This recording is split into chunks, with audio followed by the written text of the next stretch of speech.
मुख्यमंत्री डॉक्टर मोहन यादव ने अपना 6 महीने का रिपोर्ट कार्ड जनता के सामने रखा और सरकार की उपलब्धियां गिनाई। प्रेस से रूबरू होते हुए सीएम मोहन यादव ने कहा कि उज्जैन की तर्ज पर रीवा, जबलपुर, ग्वालियर में भी रीजनल इंडस्ट्री कॉन्क्लेव होंगे। देखिए खास रिपोर्ट। मोहन सरकार के 6 महीने का report card. CM Mohan Yadav ने जनता के सामने रखा अपना रिपोर्ट कार्ड। मोहन यादव ने बताई 6 महीनों के सरकार की उपलब्धि। डॉक्टर मोहन यादव को बतौर मुख्यमंत्री 6 महीने पूरे हो चुके हैं। लिहाजा सीएम मोहन यादव ने प्रेस कॉन्फ्रेंस कर 6 महीने के कार्यकाल की उपलब्धियां गिनाई। इस दौरान उन्होंने कहा कि 6 महीने में से 3 महीने आचार संहिता में गए हैं, लेकिन लोकसभा चुनाव में ऐसी कोई भी घटना नहीं हुई जिससे लोकतंत्र प्रभावित हुआ हो। मध्य प्रदेश को 6 मंत्री भी मिले हैं। उम्मीद करता हूं कि जिस प्रकार से आप सबके सहयोग से हमने 6 माह में, खासकर 3 माह में कुछ निर्णय किए थे। 3 माह आप सबकी जानकारी में आचार संहिता के दरमियान चले गए, लेकिन उसके बावजूद भी सीमित दायरे के अंदर जो शासन की व्यवस्था हो सकती है, लोकसभा का इतना बड़ा चुनाव कराना, और जैसे मैंने पहले भी कहा था कि ये हमारे लिए बहुत बड़ी चुनौती थी। लेकिन मैं आपका भी आभार मानता हूं, सभी इससे जुड़े हुए पक्षों का भी मानता हूं और विपक्षी दल के लोगों का भी मानता हूं कि सबके साथ मिलकर के चारों चरण के चुनाव में किसी भी जिले में ऐसी कोई घटना नहीं हुई जिससे हमारा ये लोकतंत्र का पावन पर्व कहीं कलंकित हो। मुझे इस बात का संतोष है।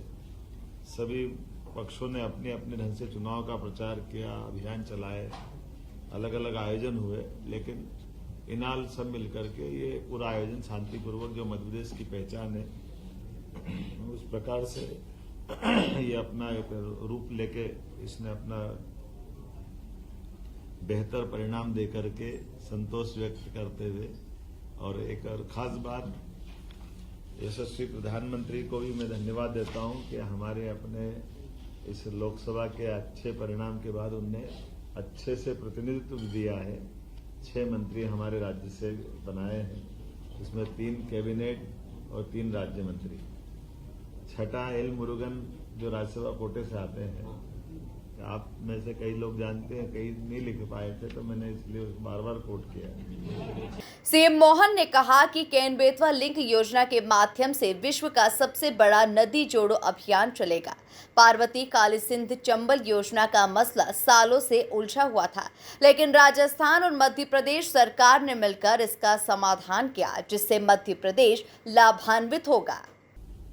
माननीय प्रधानमंत्री ने जैसा हमारे इस चुनाव के दरमियान कैंपेन किया था, और एमपी के मन मोदी, मोदी के मन में एमपी, और हमने सबने भी उनकी भावना के हिसाब से अलग अलग काम को बहुत गति से बढ़ाया था। आपकी जानकारी के लिए बता दूं,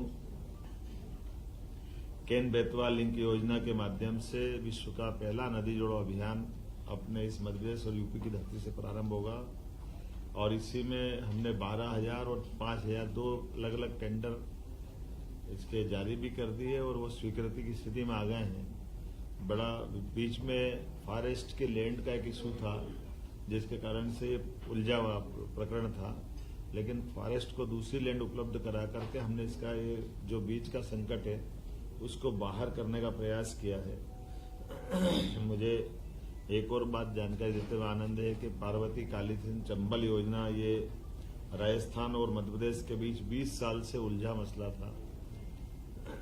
तत्कालीन जल शक्ति मंत्री श्रीमान गजेंद्र शेखावत जी की मौजूदगी में मध्य प्रदेश और राजस्थान के सीएम के साथ उनके अपने मंत्रीगण, हमारे मंत्रीगण और सबने मिलकर के 50-50% के आधार पर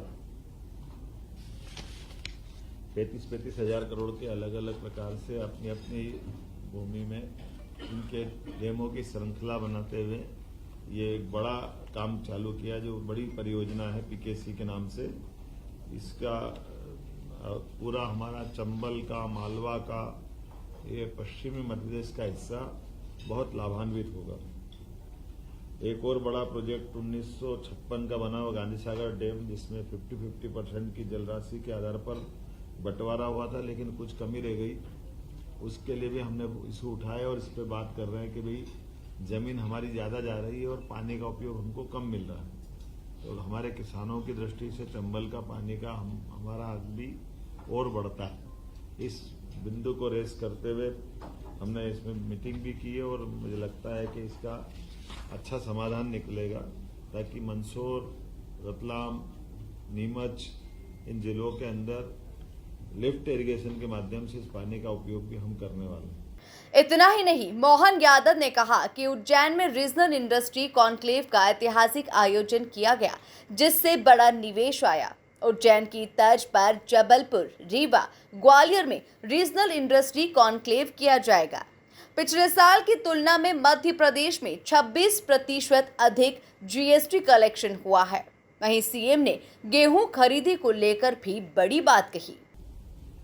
जैसे मैंने पहले बताया था, दोबारा बताऊंगा कि आष्टा तहसील सीहोर जिले में लगभग 60,000 करोड़ का नया निवेश, औद्योगिक निवेश गेल इंडिया प्राइवेट लिमिटेड के माध्यम से बड़ा प्रोजेक्ट हमारा आया है, जिसके कारण से इथेन क्रैकर परियोजना के माध्यम से लगभग निर्माण अवधि में 15,000 और बाद के अवधि में लगभग 5,600 लोगों को रोजगार लंबे समय तक मिलेगा और इसके सहायक बहुत सारी उद्योग बाद में और लगने वाले हैं।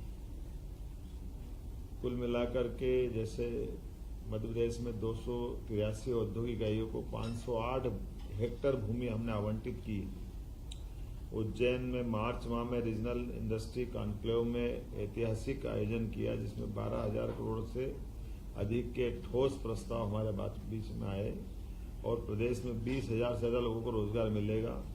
1 लाख करोड़ से अधिक के निवेश प्रस्ताव भी इसी दरमियान हमको मिले थे। कॉन्क्लेव में अन्य देशों के निवेशक भी आए, लगभग 4,000 प्रतिनिधि आए और ये सिलसिला हम लगातार जारी रखने वाले हैं। इसको रीजनल कॉन्क्लेव के माध्यम से हम देख रहे हैं कि जहां भी हमारे जबलपुर, ग्वालियर, रीवा, अलग अलग और इंडस्ट्रियल बेल्ट भी डेवलप होते जा रहे हैं। अर्थव्यवस्था की दृष्टि से मध्य प्रदेश का अपना जीएसटी का कुल राजस्व 19,091 करोड़ रुपया प्राप्त हुआ, जो हमारे पिछले वर्ष से 26% ज्यादा है। पिछले वर्ष जो जीएसटी कलेक्शन हुआ था उसमें 26% हमने ज्यादा कलेक्शन किया है और जैसा कि आप जानते हो कि बड़ी धनराशि मिलती तो बड़े पैमाने पर उसके भविष्य में लाभ उठाए जाते हैं। कृषि के संबंध में 2024-25 में 6 लाख से अधिक किसानों का 48 लाख मीट्रिक टन से अधिक की गेहूं खरीदी हमने कर ली, लेकिन इस बार चूंकि रेट ही बहुत अच्छे हैं तो ये खरीदी वाला पार्ट हमारा, हम भी ये चाहते हैं कि अगर किसानों को अच्छे रेट मिल रहे हैं तो वो अपना स्वयं का भी माल बेच ले।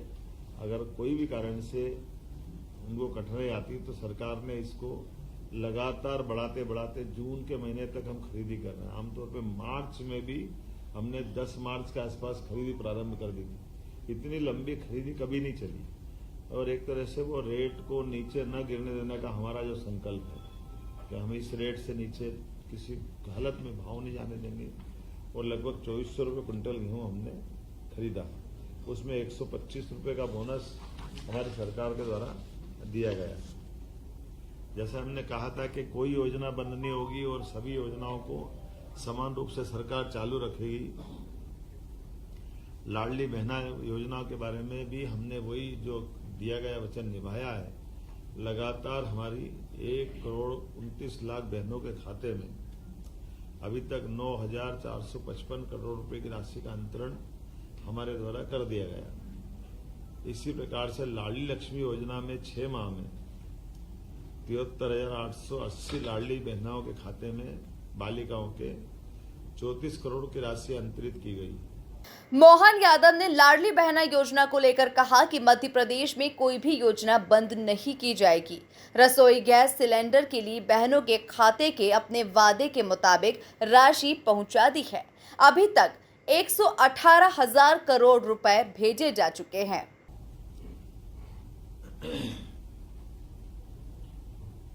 रसोई गैस सिलेंडर के लिए 45,90,000 बहनों के खाते में 118 करोड़ की राशि का अंतरण किया है। आपकी जानकारी के लिए कि बहनों को जो हमने कहा था कि 450 रुपये में गैस सिलेंडर देंगे गरीब बहनों को, तो वो हम बराबर दे रहे हैं। चुनाव में बहुत झूठ बोला गया कि ये नहीं दे रहे हैं। हमने उनको चुनौती दी थी कि बताएं ये पैसे जा रहे हैं कि नहीं जा रहे हैं, और ये मैंने बताया आपको कि 118 करोड़ रुपया उनके खातों में गया है। और छोटी मोटी संख्या नहीं है, 45,89,000 लाडली बहनें हैं जिनके खाते में ये रसोई गैस का सिलेंडर का पैसा गया है। शिक्षा के मामले में जैसे हमारी सरकार ने GER में देश के औसत से भी आगे अपना स्थान बनाया है, राष्ट्रीय औसत से, उसी प्रकार से नई शिक्षा नीति में जैसे देश में सबसे पहले मध्य प्रदेश आया था, 55 एक्सीलेंस कॉलेज इसी सत्र से पूरे प्रदेश में हम खोलने जा रहे हैं, जिसमें PM उत्कृष्टता महाविद्यालय में उन्नयन में जिस ढंग से काम किया है, और इसी से जुड़े हुए 12th पास 75% अंक लाने वाले 90,000 विद्यार्थियों को लैपटॉप के लिए प्रति विद्यार्थी 25,000 रुपये की राशि भी हम लोग देने वाले हैं, जिसके माध्यम से वो गुणवत्तापूर्ण शिक्षा ग्रहण कर सके। उनके जीवन में ये लैपटॉप के माध्यम से नई तकनीक के आधार पर उनकी दक्षता और अच्छी बढ़े। कुल मिलाकर मोहन यादव ने 6 महीने का रिपोर्ट कार्ड पेश करते हुए मीडिया के सामने सभी सवालों के बेबाकी से जवाब दिए। Bureau report, MP news, Bhopal.